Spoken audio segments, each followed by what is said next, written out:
Hi, my name's Paul Mardell. I'm Technical Development Manager at NWF Agriculture. We're at Mr Richard's farm at Ridge End in Worcestershire, and we're just among his cows at the minute. So on one of my routine visits, then the first thing I will do is come into the cow shed and have a look round.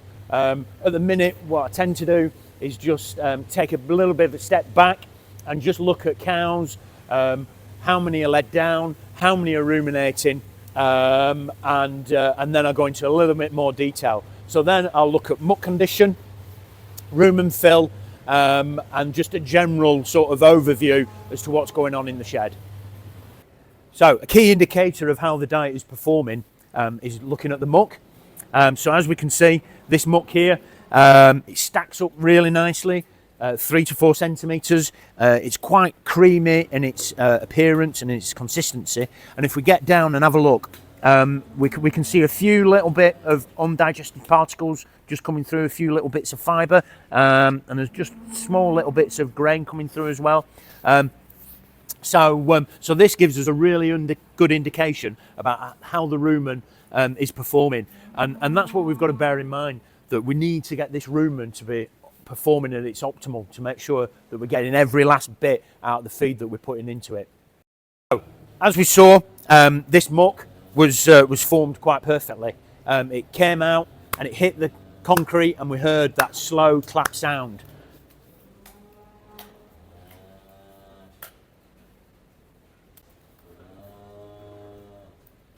So we heard that slow clap and that was perfect. Again, there is actually no undigested particles in this really, just a tiny little bit of fibre, but no grains. So that indicates that rumen is working really efficiently.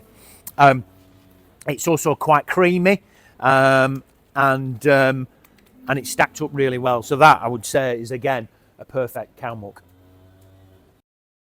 So we're now actually in a different shed on the farm, again serviced by a couple of robots, but this muck here, we can see it's a lot more watery and consistent, doesn't stack up, it's quite spread out, and you can just see a few little bubbles in it. There's no real undigested particles, but this is an indication that the rumen isn't quite balanced and isn't quite doing what it's supposed to be doing. So we'll need a little bit of more investigation into why this might have happened. So here we have another muck, and I would say that's probably muck score 3. Now we scale it 1 to 5, with 1 being very hard fecal balls, to 5 being very runny, almost like diarrhea, and 3 is what we're looking for the perfect muck. And this represents a number 3.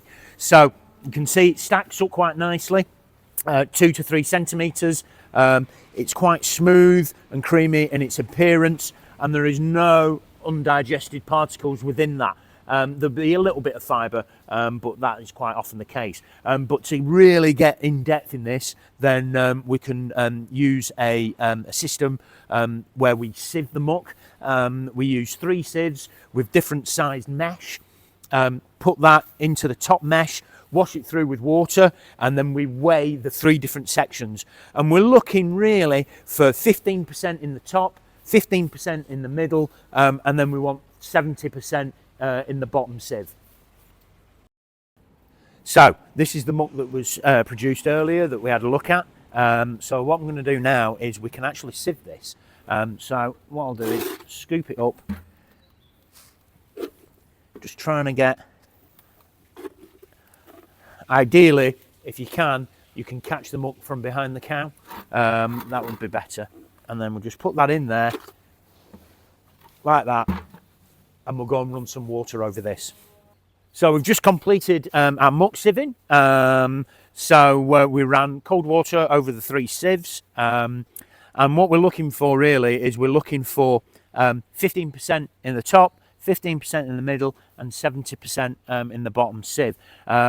So as we can see, we've got a little bit of long fibre in the top sieve, and just a couple of little undigested grains there. So they have gone straight through the rumen. And then in this sieve, we've got some shorter bits of fibre, a few little grains, and then in this sieve, this is what will be falling through the rumen mat and entering the rumen liquor. So that's what we're looking for really. So we want 70, 15, 15%. For more information on muck sieving, please contact your local NWF agriculture advisor.